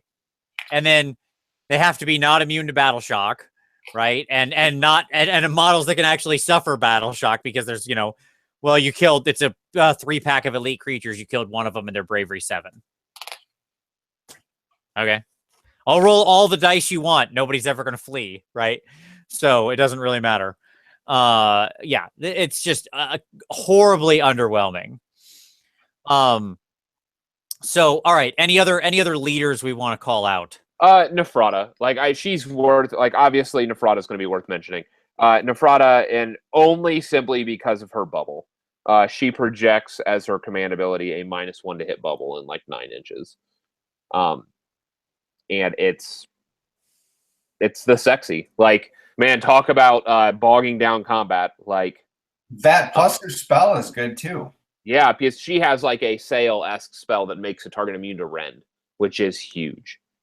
And gives him fly, right? Gives him fly and makes the target immune to rend. Yeah, it's like dark. Yeah, Dark Mist. Yeah, no, absolutely. Yeah, I think it is called Dark Mist. It's just good. Like, she's expensive, but yeah, I like her. Yeah, and it forces a real decision on the death player. Do they want that 5 up near the general, or are they willing to stay 6 up and actually get a named general? So yeah, it's good. All right, right on. So anybody else? How about old school Count Manfred? That guy worth a mention? No, because in the new GHB, he's gone. Like, that dude's gonna jump up to 300 points. All right, as he stands right now, can you not tell me he's not one of the greatest deals in current? Yeah, I mean, that dude is a cheater at 160. Just like Hemler, it was a cheater at 180 or whatever. His double spell cast an ass, 2 up, lookouts or near skeletons or zombies, his free 2d6 teleport, and his healing everything for 1 wound within 18 inches. For 180 points. Yeah, he's pretty good. Oh, and 2 spells. So I've got another one for you. Okay. All right, I've never run this model. As I was like reading through everything for the show, I came upon this model. Never used it or even seen it on the table. Okay. But I want your opinion on the rules. Okay. And how something works. Okay. Yep. All right. And yes, Manfred's 160. Somebody in the comments mentioned that. I wasn't going to correct you, but somebody in the comments corrected you. So I'll credit them. No, I was talking about Hemrick, by the way. But yes, okay. Continue. All right. So Isabella von Karstein. Okay. Yep. So she has a spell. Yep. Like it's a beguile spell. Yep. Right. And you roll 2 dice. You compare it to their bravery. Okay. Yep. And if you beat their bravery, then you get to attack with one of their weapons. Okay. Yep. Do you get the attack line of that weapon, or do you get to swing once? Like, if they have 4 attacks with that weapon, do you get to attack 4 times? You should get to attack 4 times. That's how I'm reading it too. Yeah. Because you start with the weapon and read down the line. I would agree. Agreed. Okay. I wanted to make sure we were all in agreement with that. Yep. In which case, I suggest to you that she is worth it as a spellcaster for 80 points. Sure. Because she is a wizard. She comes back too if what's his face is in your list, right? Or she has a special ability if she just goes crazy and makes a bunch of attacks if Vlad dies. Oh, I thought that she gets something special. Okay. I mean, she does. It's just not. It's just not impressive. Sure. But she's a wizard. She's a full-on, normal wizard. Yep. She can at 80 points. Cast a spell, dispel a spell. She's 80 points. So she's basically the cost of a normal necromancer, right? Right. But she's rocking. No, she's not the cost of a normal necromancer. Do you know how much normal necromancers cost? 120 points. Yep. Are they really? That's more expensive than I thought. I thought they were also okay. No, they're 120. Then she's an absolute steal. I stand behind this even more. Yes. So Isabella's 80 points. She has she's a normal wizard, 6-inch move as opposed to I think 5 for the normal necro, right? Yep. 4 up save as opposed to the normal t-shirt 6 up for a necro, although she can't displace the zombies, which is a good ability normal necros have. Yeah, but it's only like a 5 up on normal necros. I think it's 4. You need to go. I think it's 4. You need to go Kemler in order to But still, having that extra save on necros is good. Sure. But she's a 4 up all the time. And she can beguile Archeon and make him attack himself with the Slayer of Kings, which is endlessly hilarious because it does specifically say they can even attack their own unit, which would mean you can make us. And because the FAQ, they define their single model is it's a you blah blah blah blah blah, so they can swing on themselves. And there are plenty of models that have scary individual attack lines in the game, given that you have to beat their bravery. Yep. So, 10. It can be tough with, as we mentioned earlier, there is a ton of bravery 10 things in the game, which sucks on 2 dice. But there are also plenty of bravery 6 things in the game, and it would be fun to beguile like paladins or something and make the Star Soul Mace guy swing that into himself. Just like no, because that doesn't I don't know. I don't think that that's how it actually works, but okay. Like Star Scroll Mace doesn't actually do an attack isn't made, so I don't know It's how still that an works. attack line. It It is. just says it just has the line that says instead of this, read the thing down below. Yep. Right, but okay. Right? It's not an effect. No, but it says like nominate. It says nominate a unit. I may say nominate an enemy unit within range. Like so, you may not be able to target yourself with the effect. Is what I'm saying. For the like, we'd have to read the rules, but anyways. Yeah, I don't know that this wouldn't. It has overwrite weird that, but sure. wording, is what I would say for Star Sure. Wars. But Yeah. the point is that there's plenty of things. If you don't like that Yep. particular example, pick a different thing. Okay. Sure. There are plenty of single attack lines that I think are worth it. And Sure. it apparently, I didn't even realize she was that much cheaper than a normal Necro. Come on. Well- Isabella, steal. So this is one of my critiques of death in general, and that's like, this faction doesn't work with the current design of the other, like the design direction of like sub factions and allegiance abilities and stuff like that. Like most of death has been separated so that like you actually don't have wizards in mixed amongst all the factions. You have a death mages faction. Where all the current wizards have been lumped, and like this death less so than almost any other faction does not play well, is what I would say, with the current allegiance ability stuff. Not mind the fact that they don't actually have other allegiance abilities, and they don't actually have battalions that are viable. Yeah, so I don't think it matters. Just who cares? They're always going to be best of, right? Like, is there any reason not to be best of? No, what I'm saying is I think all of that is hurting them compared to other Grand Alliances. Like, if you're talking competitive and why things are the way they are, I think that is an essential factor, is the actual structure of the faction itself. Maybe, but I don't know that I buy that, only because, you know, like the SCGT first place was this best of chaos nonsense that relied on little mini groupings of power, right? It wasn't some all in grouping. Yep. It was all it had like a came to a spear tip.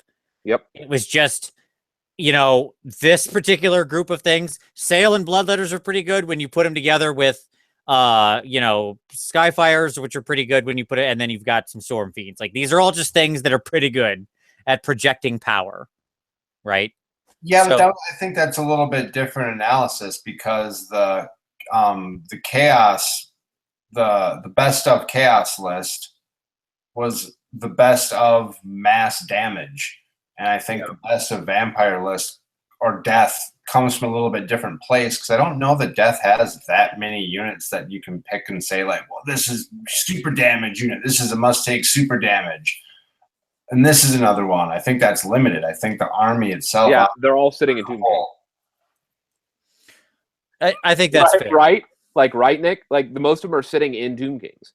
If you want to see units dish out mortal wounds like Bloodletters, you have to go to Tomb Kings.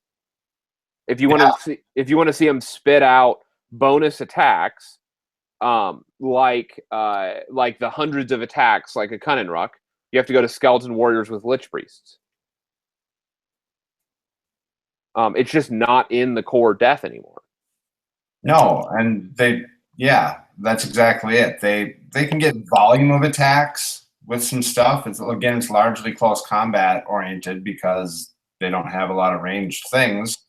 They're just not including Tomb Kings. They have like zero range outside of Terrorgeist shouts, yelling, Terrorgeist shouts, Crypt Flare yelling, you know, whatever. Not a lot of ranged. Some screams. A lot of yelling. Yeah, the screams, right? The all of the screams, the Banshees and the Flares and the Geist. Yeah. The screams. Sure. So, you know, what's funny to me is the ones we mentioned. Here's the thing that it's, and I think I don't think I'm breaking new ground here. I think we all know it.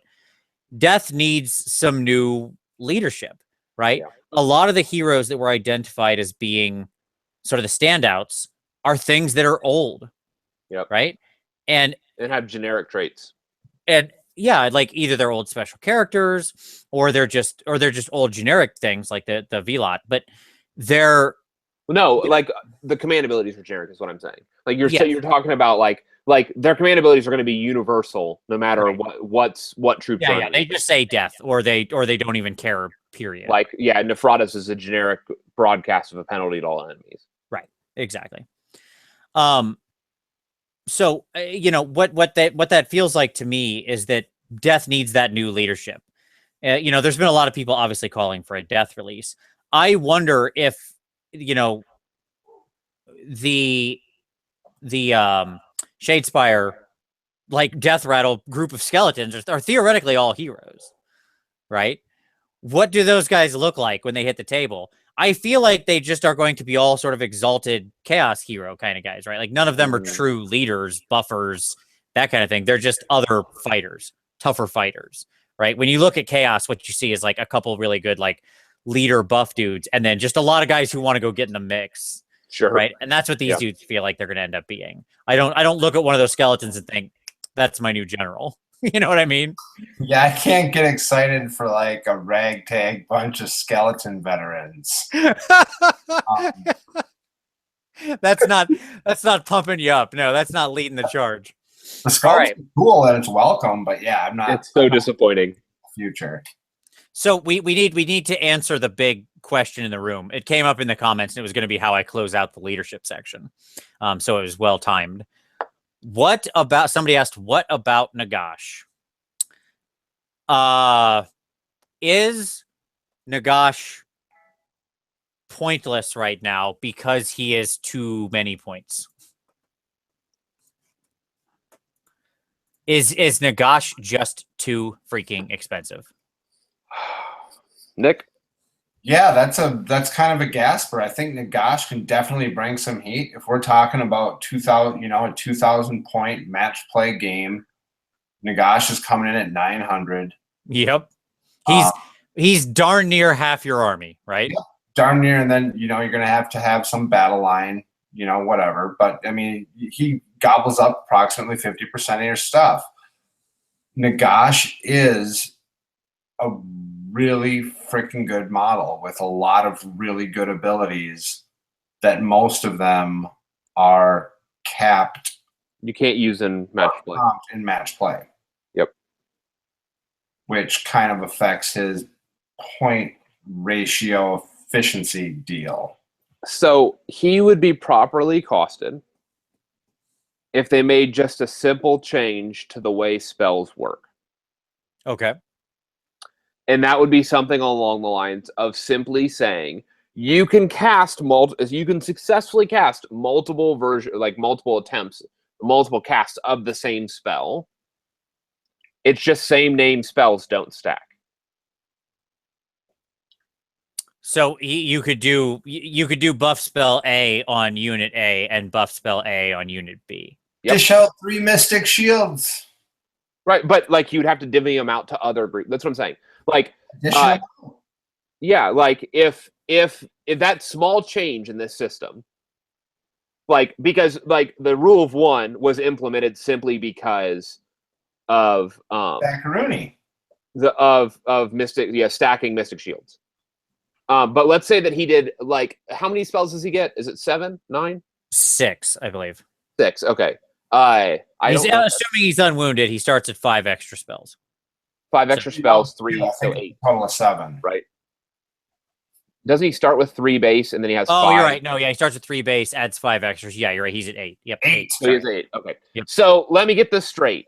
He could, with all those successful casts, do 8d3 mortal wounds in an arcane bolt. That sounds like 900 points of Skyfires to me. Sure. Right? I mean, right? Like that's what we're comparing this to. Sure. So a change just as simple as that would completely revolutionize Nagash. Like it would change this, his functionality. As he is now, he's just simply too many points. Yeah, I mean, yes, he gets 8 spells. He knows 4 base. Yep. And he steals. Basically, he knows everything that every other sort of death wizard on the table. Yep. So, but the problem with that is, one, that actually you think, so let's assume there are no other death wizards on the table. Okay? Well, you have to be able to afford other death wizards. Well, let's just start out with it. Let's just start in the world where there are no other Yeah. Death Wizards on the table. Yep. Either because you took none or they all died. I don't Sure. care. Like, Sure. this is the world we live in right now. Okay, he is alone. How many under the current rules? How many of his 8 spells that he can cast does he cast? How many can he do? 4. Well, it depends. No, it depends on how many reinforcement points you've allocated. Because I'm going to leave reinforce. I understand he could summon. Let's Yeah. leave reinforcement points out of this for a minute. Assume I'm at my cap list. Okay. Yeah, he's at 4, and then he needs to he would need to reinforcement summon for the rest. Yeah, Sure. That's it. If you have reinforcement points, right? Yep. Which is going to be the other thing that takes away from him because the reinforcement points have to be there. You have to have reinforcement points for him to utilize other things he's doing, and his other abilities don't really work with the way reinforcement points are structured, things like that. Well, So to let him cast other spells, you have to pay the tax of another death caster that knows the spell steal. So, and then if you do that, he himself, that caster can't cast. Nagash gains that ability, but that caster loses that ability to cast that spell. right. Yeah. Not great. Exactly. So this other caster you paid 100 and X points for, whatever it happens to be, there's a suite of them, right? That are all 100 and fill in the blank, right? Not cheap. That's yes, not all they're doing is literally showing up to hand Nagash a spell that they will never be able to cast. And he's taken their other spells. He's taken their Mystic Shield and their Arcane Bolt as well. Right. What he needs is a Death Lord's faction, with 6 spells. He just needs a lore, right, to harvest spells off of. Yes, that's it. If he had at 900, I just don't get where his value's at. I don't get this guy against Gordrak or Archeon or Alariel or any of those people who who are expensive and often barely earn their points as it is. Let me just point that out because they're so crazy expensive. And this guy, half of his special abilities don't really work. Yeah. I'm not saying he's not okay or fun or couldn't be, be a cool character in a fun game. He is all of those things. He is also an amazingly beautiful model, one of the best retools of I have one painted of a model. Yeah, he's gorgeous. But the problem is he just doesn't function. He does not earn the title most expensive monster or model in the game when his 2 signature abilities don't really function under normal match play. Yep. And that is his summoning thing and his spellcasting thing, right? Yeah, in a best world, you'll get 1 round of 8 spells where you had a bunch of reinforcement points and you only dropped him. And so you dropped him, or, you would have had to have dropped. So that's the kicker. So you would have dropped him and you would have dropped 3 additional units because you don't have any battalions to actually make this work. Right. And then you use the rest of your points to summon a bunch of small units because it's not actually beneficial to summon large units because you can't pay enough points because you run out because of Battle Line and him. And you're already at a 4-drop list. Out of the gate, he's at a 4-drop list. Unless he's running Ghoul Patrol. The exception would be Ghoul Patrol. So, you can get all those requirements out. Right. To me, he's just not competitive. He's a fun model you can use in a fun game. Sure. Fluffy as all get out. I would put him on the table in a narrative game, especially if you were doing a fun narrative game where he sort of acted in an automatic way and you had smaller forces that had to kill him and he could basically unlimitedly summon every turn. He was almost like a Silver Tower auto acting enemy. I think that could be a super sweet narrative game. Okay. Can I ask you a question? Go. Is he worth 700 points in his current form? Probably not. Probably not. I don't know what his right points are, but it ain't 900. Yeah. I don't know the answer to that number, but it ain't 900. I know that. All right. Yeah. Let's move on because we got some more to burn through and we're going long. All right. So let's talk about some death combos. Let's talk about some synergies. We'll keep this to 1 each because we rambled about the leadership of death for a long time, but I think it's important. The leadership of death is something that really bothers me. Okay. So let's talk about some synergies. So Nick, what do you like? And then feel free to dive into the Flesh Eater courts for this because I know there are some certainly solid synergies in FEC. 2 or more units where you like what they're doing together. Pick me your favorite. I think There's a lot. I'll stay within the Flesh Eater courts. Well, one of my favorite ones, and man, it's so multifaceted. Tentacles out. Like if this was a diagram, it'd look super, super cool. Lots of branches. But I like the Ghoul King on Terrorgeist. I like his spell paired with a big blob of, let's just say, Crypt Horrors. Just those two units on themselves, that spell gives those Crypt Horrors, well, they have a 5-up natural save, armor save, then they would get a 5-up negate save and another 5-up negate save from the Unholy Vitality spell. You can swing that offensively or defensively. You could, if we're adding a little more salt here, a little more pepper here. Necro lets him pile in twice. White King with Standard Bearer can plant his thing to give him another 6-up. You can pair that with pretty much any the super save trickle thing. You can get a 5-up, 5-up, 6-up with just the Ghoul King on Terrorgeist and the White King Standard Bearer. Which is crazy good, like defensive stacking, right? Like 5-up, 5-up, 6-up against every wound and mortal wound. That's not nothing. That is especially on bigger models like that, like you said, Crypt Horrors. Yeah, I dig that, right? Because that's going to be a tough unit to bring down. Bottom line, they're shrugging off so much at that point. All right, I dig that. Tom, what about you? What's your synergy choice? I'm a big fan of the skeleton death rattle synergy. I love the 40 stack of skeletons replenishing models with a White King standing at the back for the extra 6-up save. That may or may not hypothetically synergize with other things in the army that is death rattle-ish. I like everything that's going on there. That's it's classic. You're going for the classic combo, as it were, right? Yes, I am a fan of the classic skeletons. All right, fair enough. Now, let me ask you the important question. When you modeled this, would you use Tomb King skeletons, even though understanding that they're just skeletons? Okay. Yes. Like I have like 90, like I have 12,000 points of Tomb Kings.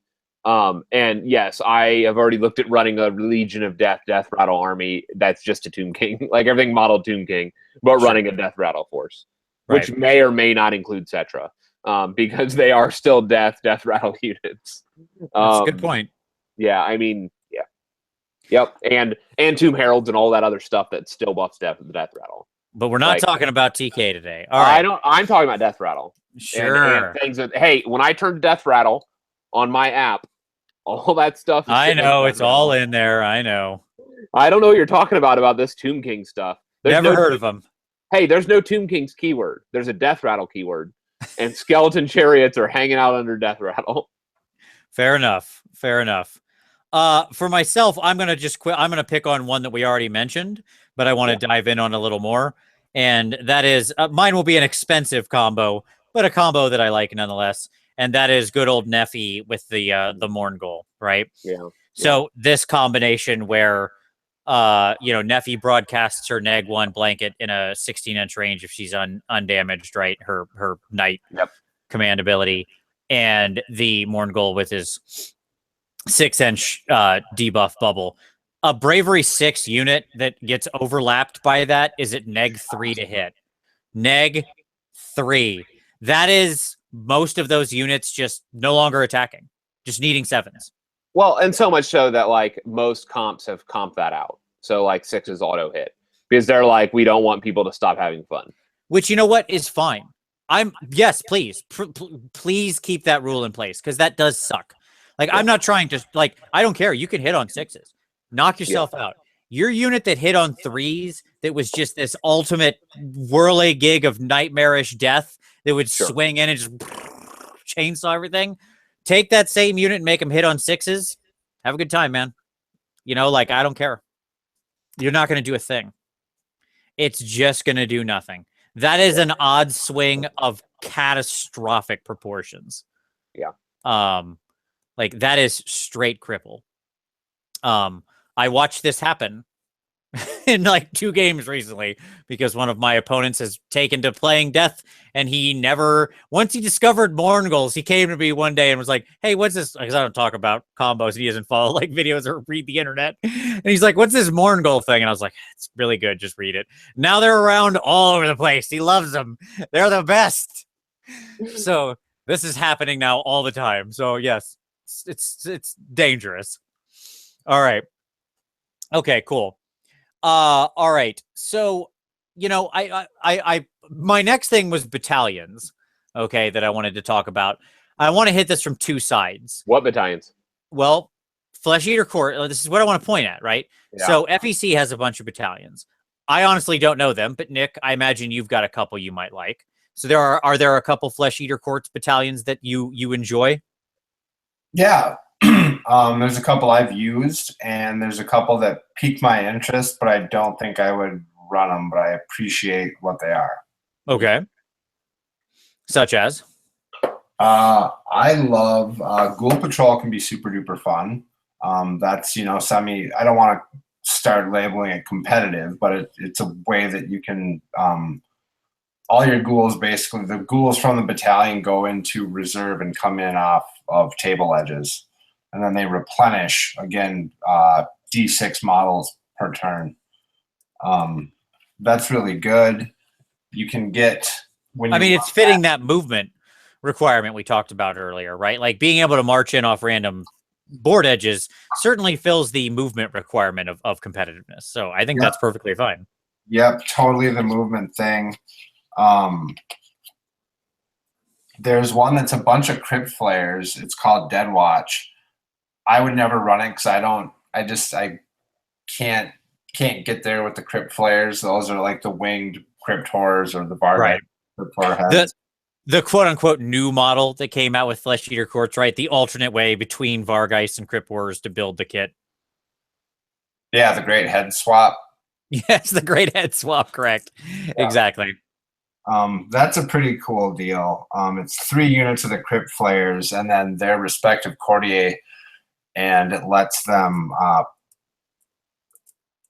you can make a pile in move in the hero phase and attack with them. Yeah, I mean, anytime I hear pile in the hero phase, you've sold me, right? Like extra pile in and attacks in the hero phase is generally pretty good. Like right there, stop selling. You've got me. Like several of the new Khorne Bloodbound, like there are various hero phase shenanigans like that, and they were always the ones that stood out to me. Yep, the one I ran in Adepticon, which is certainly not mega powerful, but it sure is nifty and it's cheap. I think it's like 40 points. Is King's Ghouls. Oh yeah, yep. That it's just a big unit of crypt horrors. Well, you don't have to have a big unit, but I like to run a big unit, so it works well. And then 2 units of crypt ghouls. I think if you're doing Flesh Eater Courts, unless you're doing straight Flesh Eater Courts, you might go crypt horror battle line. But if you're going other routes, ghouls are going to be your battle line in the Flesh Eater Courts. It lets them, firstly, it makes them immune to battle shock when they're in their own territory. Interesting. That's decent. That's really good. And then it also, lets them make if there's an enemy unit within 3 inches of one of the units from this battalion in the hero phase, that unit can make a 6-inch pile-in move. Doesn't get to attack, but it gets to make a 6-inch pile-in move. That's all right. Anywhere on the table. And that's really good when you have these swarms, a unit of 34 ghouls or 9, 12 crypt horrors. In your hero phase, if you're locked in combat, you can then envelop the enemy or a big monster with all your stuff and literally drag it down. It's super thematic, and it's a nifty little battalion. No, that is cool. I'll tell you what I really like. I like the immune to battle shock in your own territory because, Tom, you and I have talked about the problem of getting alpha struck on death, right? Because you don't generally get to decide first turn if you have because you might have more drops than a lot of enemies. Being immune to battle shock does help that situation a lot, right? Because they only get credit for what they kill. You can't have those 30 blobs get half killed and then just the rest explode, right? So that's quite solid. All right, dig it. I like those. Good examples. And then that leads us to exactly the problem I wanted to discuss, which is outside of those, the Flesh Eater Courts ones, which will come in the book, are there any battalions worth anything in the rest of Death? I'm going to tell you my answer is no. Like, looking over them, I don't like any of them, and I don't think any of them are any good. I think Legion of Death could be competitive. Okay. You want to sell me on it? But I don't think it can be with standard mixed death. I mean, I think you need to lean into TK to do it. But I think it could be. I think it could be competitive. It's going to grant you an additional ward save on your skeletons. It's going to give them extra movement, and everything's there. It's like all your battle line troops. So everything there's going to synergize with Cetra and whatever else you need. And so it's going to drop you. It's going to reduce your drops down to like 6 from like 12. Or kind of the standard number. And so it's going to move you down into a more competitive space where you're going to outdrop like mixed destruction lists and stuff like that. So it'll give you options, is what I would say. But right now, like, you just have to hope that you're not going to get outdropped too significantly, or you just have to play to assume that you're always going to be in the worst situation. Gotcha. Okay. I mean, sure. But let me say this, it's a shitstorm. Like, it's the best of a bad situation. I think Ghoul Patrol is the other best option because it just covers all. It gives you, so Ghoul Patrol does something interesting because it gives you a bunch of your battle line. Right. Like, it has a bunch of ghouls. Those are all battle line. And then it also gives you regenning models, which is really important because it's auto-refilling those ghoul units. Yep. Every round. And it gives you alternative deployment. So at the top of your first turn, you bring on a bunch of these ghoul packs from anywhere, farther than 9 inches from the enemy. So they can claim objectives at the top, very quickly. Yep. And so, or you could lock up an enemy with a long charge. You could lock up an enemy force, which I got hit with that at my first game in Holy Wars this year. Where I got hit with a Ghoul Patrol with a 9-inch charge turn 1. Nice. That was fun. Yeah, no, he came right on in. I was surprised.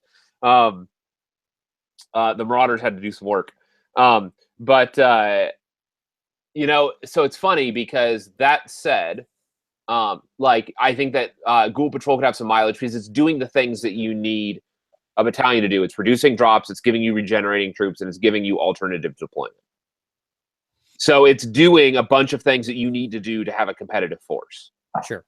And so I think that of the battalions, that's probably the most competitive. And in fact, it's fairly inexpensive. Isn't Ghoul Patrol like 20 points or 40 points or something ridiculous? I think it's 100. Is it 100? Okay, maybe I was thinking about something else. I thought it was fairly low, though. Maybe not. Yeah, I think that for me, we need to see more like this whole conversation puts a pin on it. Yeah, sorry. All right. We need more death battalions, right? Yep. It's their biggest thing they're lacking right now. Options to add some more rules to play in different ways, because most of these problems, when we've talked about a lot of this, they have some really good pieces to work with, right? Like we have some interesting options in the various units. We just don't have that thing to bring them all together. And so, we're going a lot of individual drops. We don't have that final sort of piece of synergy that battalions can often be, right? So to get some perspective. Yep. Stormcast Eternals have more battalions than all of Death. Sure. Yeah. You're saying the one subfaction has more battalions than the entire has more battalions than all of Death. Sure. Between their demons and their mortals and stuff like that. Yep. This is a problem. Sure. The whole subfaction. I got it. Yeah. Yes. That one, just Tzeentch has more than the entire Grand Alliance in battalion options. Yes. Yeah. Yep. I got it. Well, at least you can't say Caradron Overlords have more, so that's nice. You're right. They have 4 playable in match play. In 2,000 point match play, yes. Yes. All right. Well, no, because you don't have match play over 25. The other one is a 3,500 point battalion. Oh, you could certainly have 3,500 point match play. Come on. It doesn't exist. Hey, sure I read the book. There's nothing over 25. Sure, that's exactly what it means. Yes, just like I'm sure that's exactly how you read that. Yeah, totally. Good night. All right. Anyways, okay. So let's then tackle the final item we've got tonight on our death list, which is I want to pick out our little hidden gems, our superstars, our little fun utility pieces, unusual little diamonds in the rough in the death So, faction. do Morn goals count for this? If you want to pick Morngul, you can pick Morngul. Whatever you like, Tom. Your best little utility piece. Nick, do you have an unusual unit in Death that you think is an overlooked gem? Well, I'm thinking really hard. I'll let you think. Tom, do you have a pick? I do, and I've had a long conversation with MC1 Gamer about this, and so I'm going to have to agree with him. My unturned stone, that little gem for me, is the Coven Throne. Okay. Not as the general, just as a thing that... Well, so here's the deal. Like, as the general, the Coven Throne actually lets you break the rules. Because anything that lets you break rules is generally a good thing in tournament play because it's not something that people can anticipate. And it's not something that even in the midst of the flow of the game, the like rule breaking abilities are the abilities that people are going to forget about. And they have the ability that if there's a tie on the priority dice, if your Coven Throne is the general, you always win ties. You don't re-roll those. And so that means that on average, one turn, you're going to win priority because of this. Or somewhere around that. Just on average, in general in a game, you have a good shot of winning priority. Right. From this ability. You know, if you're rolling 5 times. Yeah. Not exactly, but anyways. No, I mean, you're not that far off statistically correct. So yes, in general, once a game, it's going to mean you win a priority roll that would have otherwise been a reroll. Doesn't necessarily. And that's pretty good. But yes. Yeah, like that's pretty good. Like that's nothing too shabby. And then on top of that, they have the old school Kairos reroll. Choose any dice, reroll that dice. Yep. Once per game. And again, like that is like that's an important ability when you need it. Right. Because there's going to be one die roll that you need to win. And this can be it. And not only can this be it, let me point out that reroll can be the priority roll. Sure. That once per game, if you need that priority and you didn't tie, you can force that reroll with this ability. Yeah, even because even if they rolled a 6, you could beat them. Yeah, you could still re-roll it, and if you get a 6, you'll then win. Tie and beat them, yes. Yeah. Exactly. And I mean, she's a spellcaster, which I mean, she's an expensive spellcaster, so that's not why you're going to get her. But she has a not terrible spell that if you choose it and like you hit the enemy with it, if you roll 3 dice. If you roll above their bravery, that unit can't attack the caster with spells or attacks until your next hero phase. And so you could actually like if she gets that spell off, you could actually use her to body block a unit, right? By positioning. Yep, because they like just make it so because of the terrain or whatever else, they can't go around you and they can't attack you. So you're just a giant roadblock for them, and it gives you board control. No, I agree. I think I actually think her spell is the hidden gem, because it can take a big unit like that and just go nope and just get in its way. Yes, it could attack something else, all right? Like the spell didn't prevent it from attacking anything else.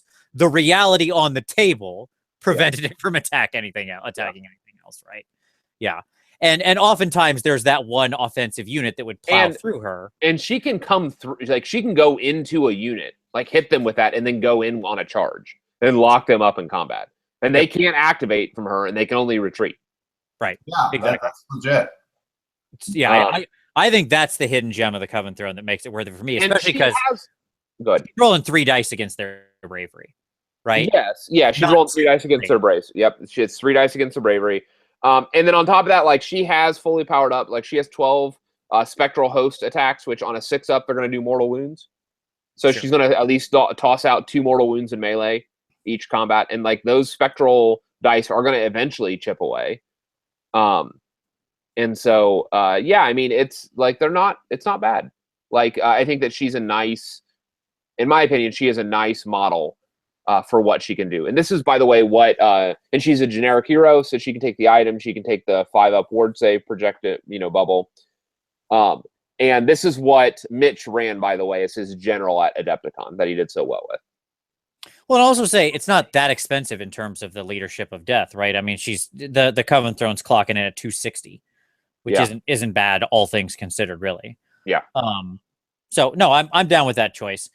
So here's mine, and I feel there's no better model to close out our discussion of death with than my pick. Are you ready? Okay. It's Bat Swarms. It is Bat Swarms, people. Okay. Bat Swarms are the technology of the future. You sound like you're me. Look, I don't care if you hate the models. Proxy them. There's lots of Bat models in the world. Okay, get Batman from the night game, from the Arkham Night game, and just have Batman out there running around on little flying sticks. Whatever you got to do. These guys, these little Bat Swarms are terrible. You shut your face. They are most certainly not. Look, you're talking 80 points. You get 10 wounds to these Bat Swarms. Okay. Anything within 12 inches. 12 inches. That's a big radius. Okay. All right. 12 inches around these swarms. Yep. Subtract 1 from their hit rolls. Let's talk about that subtract 1, right? Yeah. You got your Skyfire's mortal wounding on a 5 from the Shaman? No, you don't. No, because it's happening on a 6. See, no, yes, you're looking at numbers, Vince, but you're not looking at what the play on the table is. Because you're going to put these guys down, and those Skyfires are going to move outside 12 inches. Yes, with they might. Mobility on their turn. You're assuming that I only have like 2 Bat Swarms. Dude, I got tons of these Bat Swarms, homie. They are broadcasting a radius. The only place they can fly to shoot is to go backwards to shoot the Bat Swarms. And you can go ahead and shoot the Bat Swarms. I'm willing to throw 320 points at Bat Swarms that'll just run around and blanket the table in these massive 24-inch diameter bubbles of neg 1 to hit. KO, Zinch, Sylvaneth with their hunters. Dude, shooting is the way of the future. Bat Swarms are the technological answer. This is the missing piece. Swarms, baby. And those hunters aren't running out of the way so fast. Most of the other stuff besides Skyfires can't get away out of that range that easy. And those little swarms have 10 wounds. It's 10 wounds. It's a fair number of wounds. It gives you the cover you need to get up there. It's neg 1 to hit. That's all I'm saying. Stacks with the stuff I mentioned earlier. Throw Nefrata around. So let me get this right. Swarms. So let me get this right. Turn 1. Your Bat Swarms are on the line. I mean, sure, why not? They're somewhere. I don't know where they are. They go and kill half your army because none of their stuff is within 12 inches. Sure. Look, it's not great. Let me make sure that we're on the same page. I understand that, like, people who can reach you with all their shooting turn 1 it's not perfect. I didn't say it's a perfect solution. I said it's a solution. Okay. All right. I just want to make sure we're on the same page. Look, it's 80 points, man. What, you try to win the whole game for 80 points? It's 80 points. No, it's 320. Whatever. Which is a 6-pack of Skyfires that you're suggesting we invest in here. I am suggesting that Bat Swarm tech of the future. See it now. That's all I'm saying. Just wait. Just wait. Okay. All right. So, and no, it does not stack. Just so we can, like, somebody might think that it does not stack. It does not stack. Yes, it does not. I'm not implying that it does. I am implying you blanket the table and spread out groups of them. I want to be very clear about what I'm proposing there. Okay. Yeah. Now this would stack with a Morgul. This would stack with Nefi's aura. This would stack with those other things. Yeah. Yes, absolutely. To the point where you can just make shooting not happening for anybody who rolls hit rolls, right? Yeah. Yeah. Now, although I'll agree with you that, like, it's not a great turn 1 answer if there's a lot of shooting that can get at you turn 1, certainly. I didn't say, like hey. Most shooting in the game right now. Got it. Look, man. Look, you can withstand it the first round. Death can take 1 round of shooting. It's fine. They'll be okay. All your stuff comes back. You just can't withstand it the whole game. That's it. And that's where Bat Swarms do. Turn 2 on. Shutting them down. So it's like an inverted Cunning Deceiver. Yeah, Exactly. Correct. It's instead of being turn 1, it's turn 2 through 5. Because no one's shooting these bat swarms. Who's wasting time on that? So here's the question: do you just deploy these, or do you summon these 9 inches out from units? I mean, they summon on a 5, so it's not exactly the toughest summon. You can set them up to 18 inches out. You get 3 bat swarms. Is the General's Handbook? Do you only get 2 of them? Yeah, you get 2. Yeah, I know. Normally, your bat swarm thing says you get 3, but yes, you get 2 in the. It's 2-8 if memory serves. Yes, 2-8. Yeah, that's interesting. So, I mean, it's not weird. It's like silly rat ogres where they came in the numbers that were in the kit versus blah blah blah blah blah. Yep. Whatever. Bat swarms, secret tech of the future. You heard it here, not first. So there you go. That's my advice. There you go. Hey. All right. So now I laugh about that. I'm like, you know what? That would be really painful for a KO army. Sure. Yeah, for the KO stuff that requires to get up pretty close to shoot. Like dropping your ships, and doing like the 12-inch like the drop ship shooters. Wouldn't matter for like the mortar fire stuff, but for the closer shooter builds, that'd be actually they definitely drop in your bubble. Yeah, which would be useful and helpful. And you could actually use them to screen out summons as well. Like that would be the other advantage of this. Is that so as much as I'm bashing Vince for this, like these are 12-inch fly models. Correct. And so you could actually use these to push out summoning bubbles or like drop bubbles for Stormcast. So you could prevent Stormcast from dropping your light. So if you had 4 packs of these, you could spread these out from your main host and actually push out enemies that are encroaching on your lines. So I'm saying. No, like there is some value in that, and nobody's going to waste attacks on these guys. No, like you are. If this is the target people are shooting at, again, like we always say, awesome. Like you've won the game already. You've won the game already because your very scary things that should be in your list are now plowing forward, right? Full steam ahead. Mm-hmm. So, yes.